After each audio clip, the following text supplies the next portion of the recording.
Hello, and welcome to the Mommy Escape Time podcast. I'm Lauren. I'm a wife and a new mom. I came up with the idea of this podcast after struggling to find mommy groups around me when my son was born. I wanted a community of mothers I heard so many of my friends talk about when they had their children. This podcast is to help mothers like me that want a community of mothers to connect with when they have their free time. Together with my usual guest, Taryn, and other mothers, we will share our experiences, not our advice, through motherhood, and hopefully get some tips from you, the listeners. So come join us on the Mommy Escape Time podcast. Hello, and welcome to the Mommy Escape Time podcast. I'm Lauren, and I'm joined by Taryn. Hi. And today we are going to talk about Taryn's birth story. Not her physical birth story. I don't remember that, oddly enough. The birth story of her two twins. I know on a previous episode we talked all about Taryn's pregnancy. Ironically, we recorded that maybe 2 months ago. Yeah, it was a long time ago. And I tried to go back to listen to it, and I wasn't able to finish it completely. So we're gonna kind of end with Taryn's last month or so of her pregnancy, and then talk about her journey to have her twins. In this episode, it's not going to have an explicit rating. I want to be clear about that.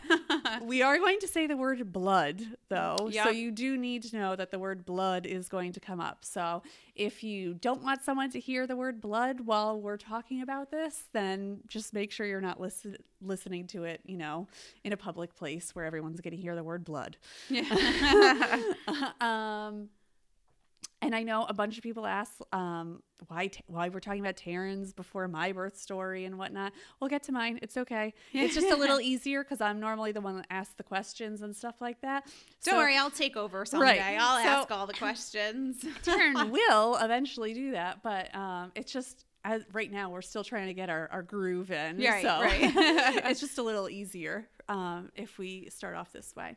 So all right, so let's dive back in. Yeah, so the last month. So were you working at this point? So no, I went on modified bed rest at about 33 weeks. So I was not working, and I was what felt like the size of a whale. I was miserable and thought, by 33 weeks, a lot of twins are already born. So right. I was like, hey, we made it to 32. That was the marker. Babies, right. Anytime. I'm ready. We had to say no to a couple of weddings because I was so pregnant.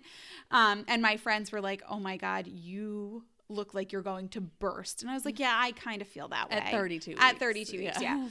So I went through and everything else was fine. At about 37 weeks, I woke up and I was like, oh, I feel uncomfortable. And my pants were soaked in blood. And I thought, oh, must have been something. Right. Whatever. Not a big deal. Maybe it was the plug. So I called the midwives. I said, I think it came out. And they said, oh, that happens. It might happen more than once.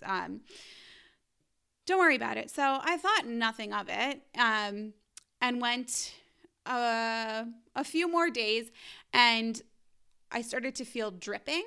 And I thought, some people say when their water breaks, it's like a drip and it's not actually. So I was like, I didn't hear a burst or a snap. But so I called, and it was over the weekend, and they said, okay, well, come in on Monday and we'll take a look.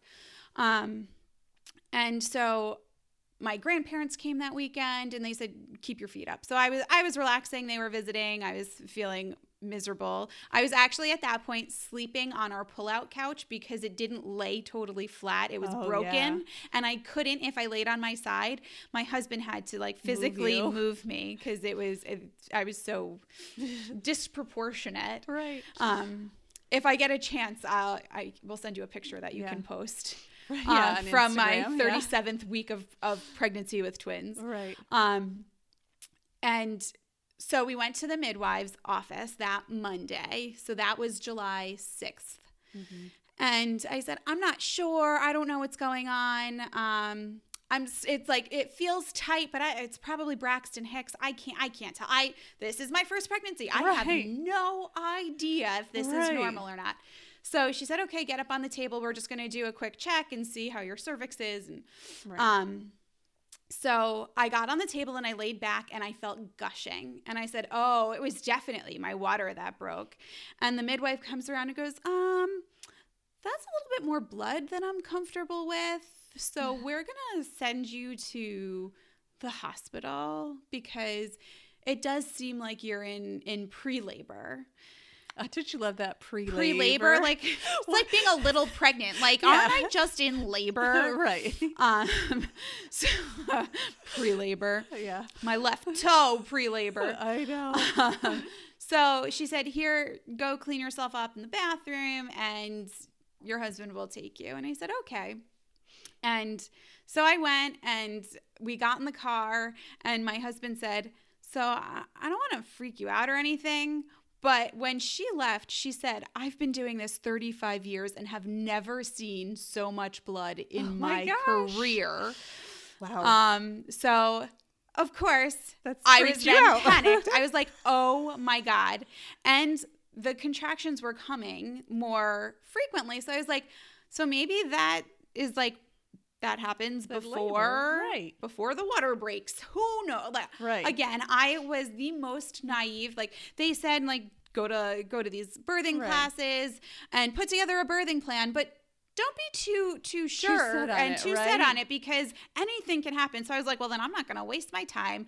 Here's what I'd like. I'd like to have a natural birth, and because they're fraternal, more frequently you're able to try. He said, but whatever happens, happens. I don't really care. So did you ever take a birthing class? We did. We did like the shortest, cheapest one we could find. Right. It was at like a Girl Scouts headquarters. So there were like pictures of Girl Scouts and then like pictures of like office pictures of pregnant women. And I was like, oh, this is weird. But we did it, and we did the tour of the hospital, and my midwives even said, like, we have to check the chart every time you come in because you're doing so well. We forget you're pregnant with twins until we measure your stomach and realize how large you are. Oh, how nice. Yeah, because I think I said in the previous story, I was measuring full term at like 28 weeks or something for a single pregnancy. So we get to the hospital and my husband pulls me up and they come out and they say, do you want to sit in this wheelchair? And I was like, no, I'm okay. And they said, no, really, you should probably sit in this wheelchair. And my husband was like, sit in the wheelchair. So I sat in the wheelchair and they said, we just need you to sign some paperwork. And I was like, I thought I did this at the hospital tour. So I signed the paperwork and I look at the top and it's a blood transfusion consent form. And I was like, oh, that's interesting.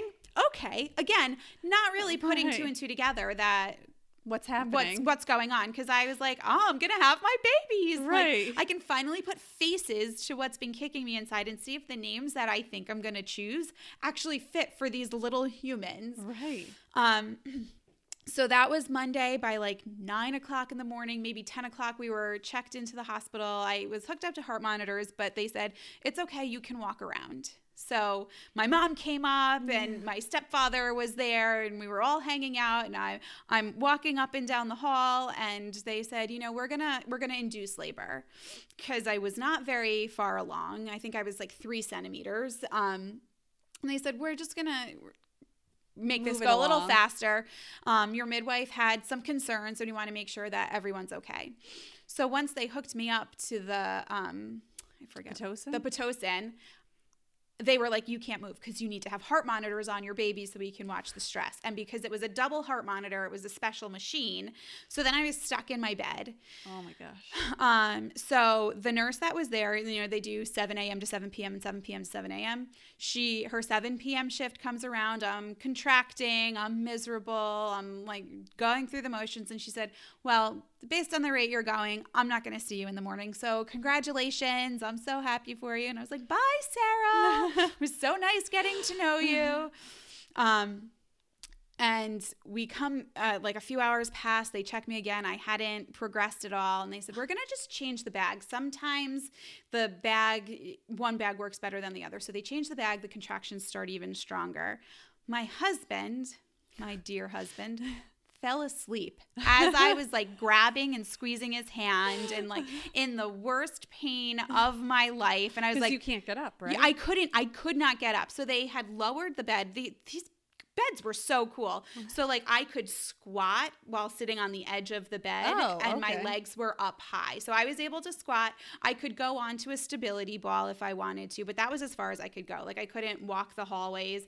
And when I had to use the bathroom, I had to let them know and they had to like cart me around. So my mom puts on calming music. We're doing meditation. I'm trying all of these things. You calmed your husband down real well. He was super calm. And I was like, I started to scream at one point because I had one contraction that was really bad. And he didn't budge. So I'm contracting. I'm miserable. I'm now very tired. And by the way, I had no idea once you started labor at the hospital, you weren't allowed to eat. Oh, yeah. So I was like, what do you mean? And I was like, well, most people, like, for their first children, I don't hear them, like, laboring for more than, like, 10 hours. Right. I could, like, whatever, one day, fine, it'll be worth it. So my husband sleeps and wakes up. And Sarah comes back at 7 a.m. and I'm still there. And I had only progressed to like 4 centimeters. Oh my gosh. And so my husband wakes up and I looked at him and I said, my biggest regret, I looked at him and I said, remind me of this the next time I want to have kids because this is miserable.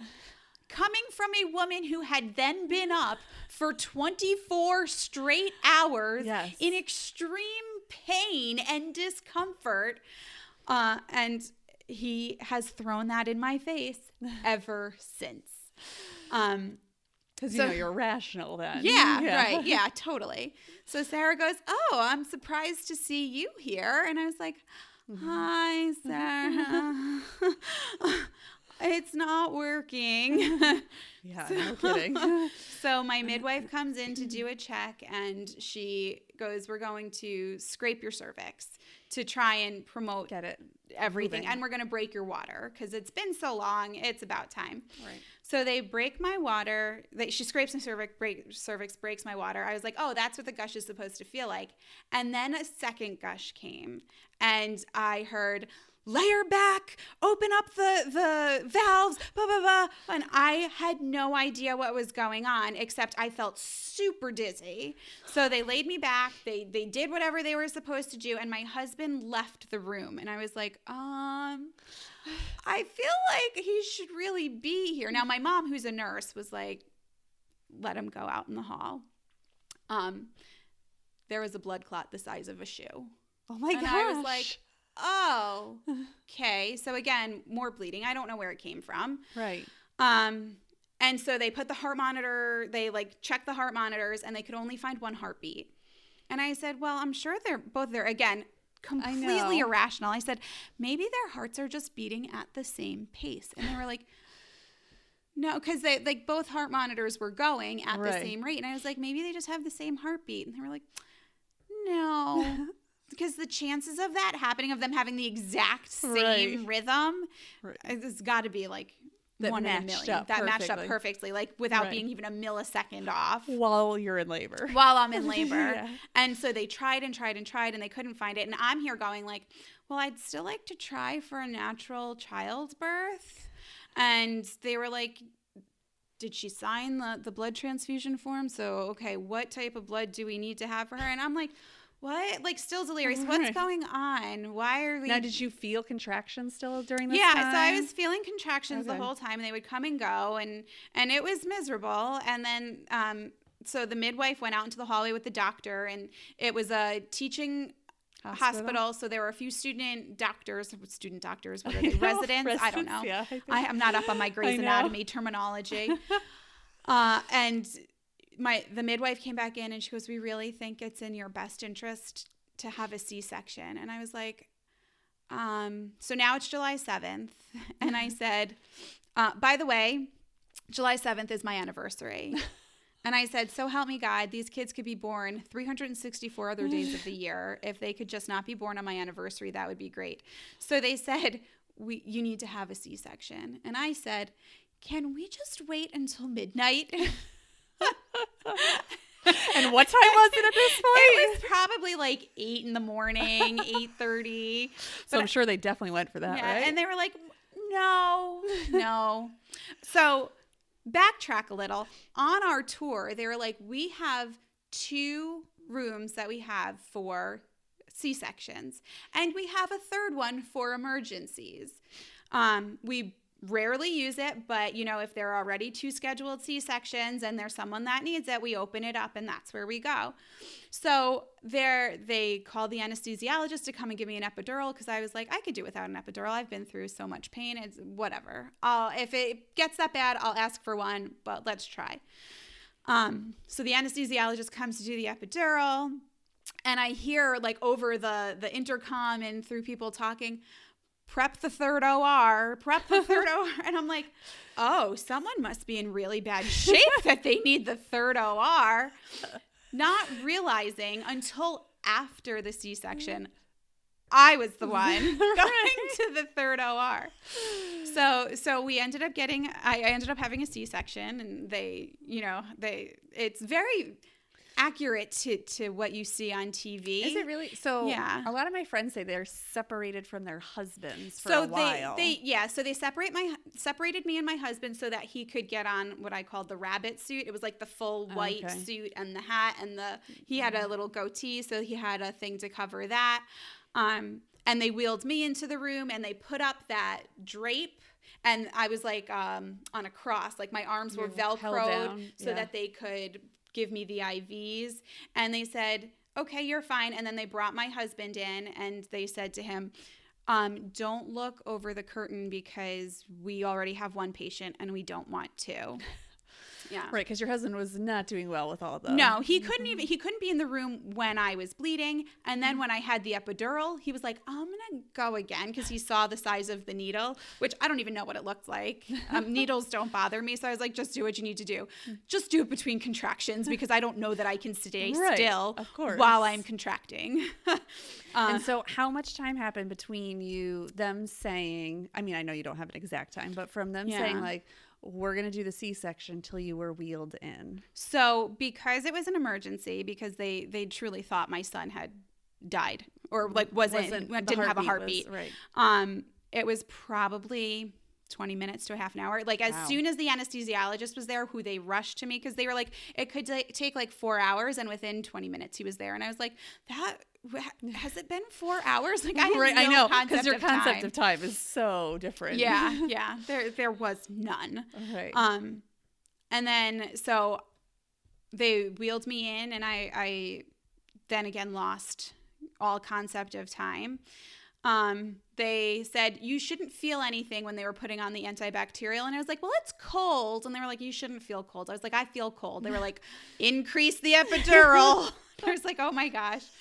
So I felt it. Like they increased the epidural, and when there was the incision, I felt pain. They were like, you should just feel pressure. I was like, that's not pressure. So I'm squeezing my husband's hand. I'm like, this hurts. And he's like, you'll be okay. And I'm like, no, like it hurts. Right, because you're still contracting too. Right. So yeah, but you couldn't feel like the contractions were fine. It just, I don't know what happened. I have weird tolerances. Right. So I wonder if it was just, and it wasn't so bad that like I couldn't handle it. It was just bad. I felt like I had like a really bad cut. Right. And I was like, this is not comfortable. Right. So the next thing I remember is hearing a cry, and I said, which one is it? And my husband was like, I'm assuming the first one. And then there was some pressure, and they were like, yep, we got the second one. And they whisked the second one away, and I didn't hear a cry. And I went, oh my God. That was the first time when I said, this really is OR3. Like I really, and again, then it left my mind. So they bring my dog. They brought my kids to a separate room. I'm wondering, because there were so many complications, to check them out. So we didn't get any of those like gross first newborn pictures, which I'm really okay with. So they bring my husband, my daughter, all bundled up, and he's holding her, and he goes, "This is Ava." And I was like, oh my gosh, I'm so excited. Can we change her middle name? And he was like, well, after all you've been through, can I really say no? And I was like, no.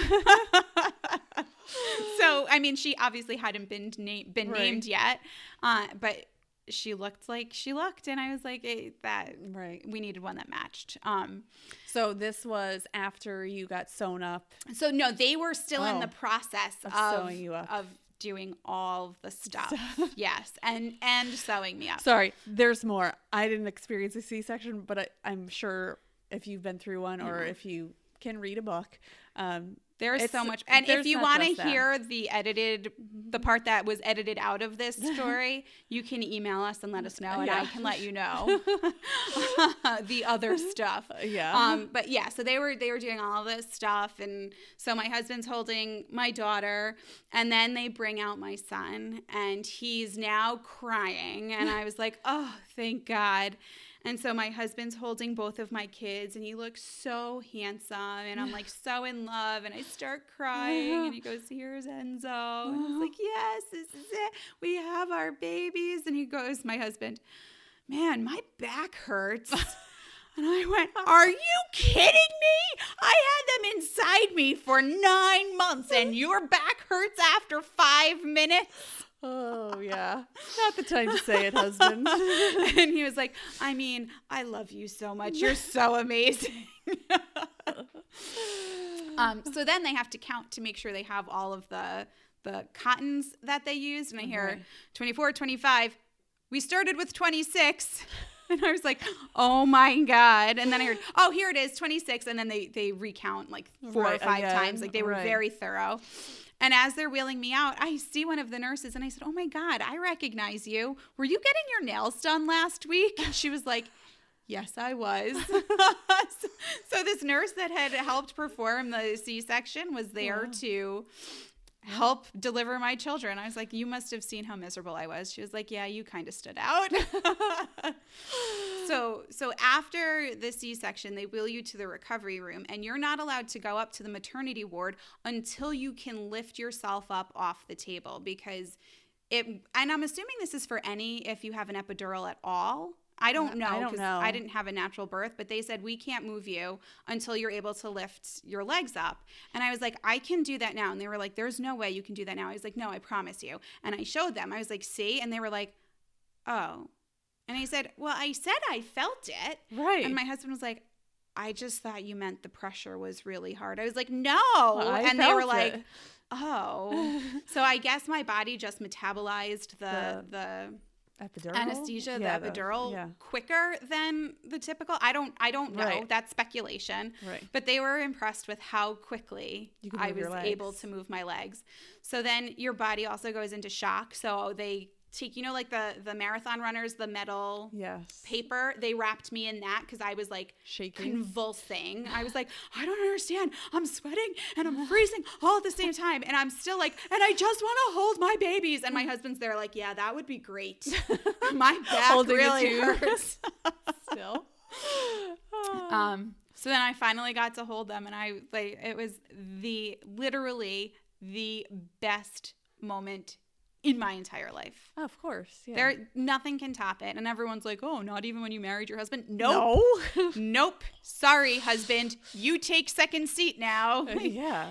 What about your engagement? Again, nothing compares to the unconditional love that floods your system the first time you see your baby's face. Yeah.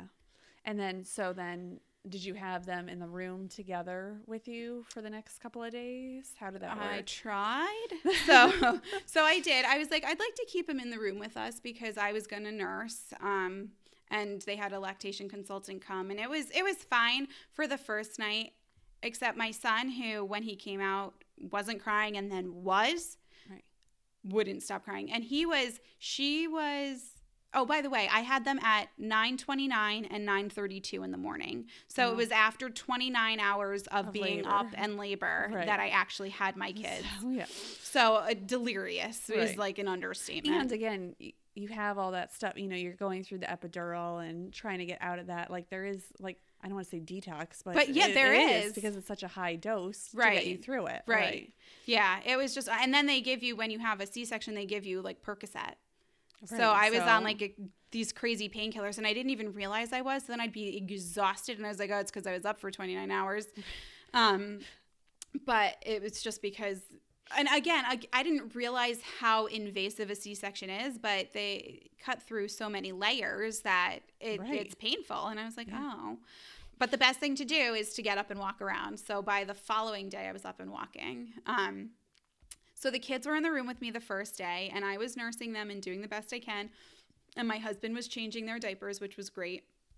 And by the second day, maybe it was the third day, I don't really remember, we were allowed to stay for 5 days, which was awesome. Right. I think because of the complications with me and the bleeding and with my son not having a heartbeat at first, and he wasn't able to maintain his temperature. Like his temperature would drop really fast and then raise really fast. I started crying for no reason, uncontrollable and inconsolable. Like I had no idea. I was like, and they were like, we think it would probably be best if you let the kids go to the nursery. Like, we're here, we're trained. It's okay if they get formula once or twice. And I was like, but I'm able to do it. I want to do it. And they were like, you need sleep. So what we did from that point on was from 10 p.m. to 6 a.m. Yeah, 6 a.m. They would stay in the nursery. So that was when I would sleep. Although they were still coming in every 4 hours to check my vitals. I know. I mean, sleep is a loosely used term on the maternity floor. Exactly. And I was in extreme pain from having an abdominal surgery. Right. So they would get formula from 10 p.m. to 6 a.m. And if their feeding was close to 6 a.m. and they started to cry at like 5:30, they would bring them in. Right. That makes sense. And that was amazing. I was like, oh, okay. So we bring them home. They were 5 days old.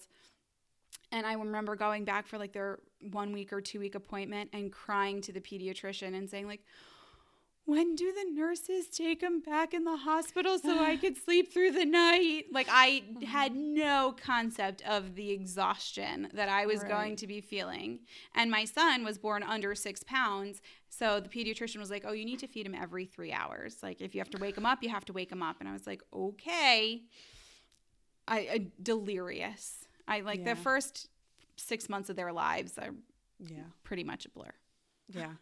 And I think we'll do a show like what it was like for both of us, like that first month even, because I think that first month is probably the hardest. I loved when everyone was like, oh, just get through the first week, then it'll be easier. Yeah, I was full of it. What? No. So, yeah. I'm in the 9th year and I'm still waiting. I mean, some things have gotten easier, but other things have gotten harder. So right.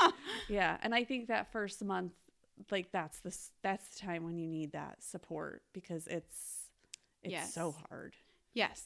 Yeah. And you're literally, when it's your first kid, you have no idea. Right. And you can read all you want. You can practice with other people. You can see what other people did. You'll get tons of unsolicited advice. It's awesome. Yes.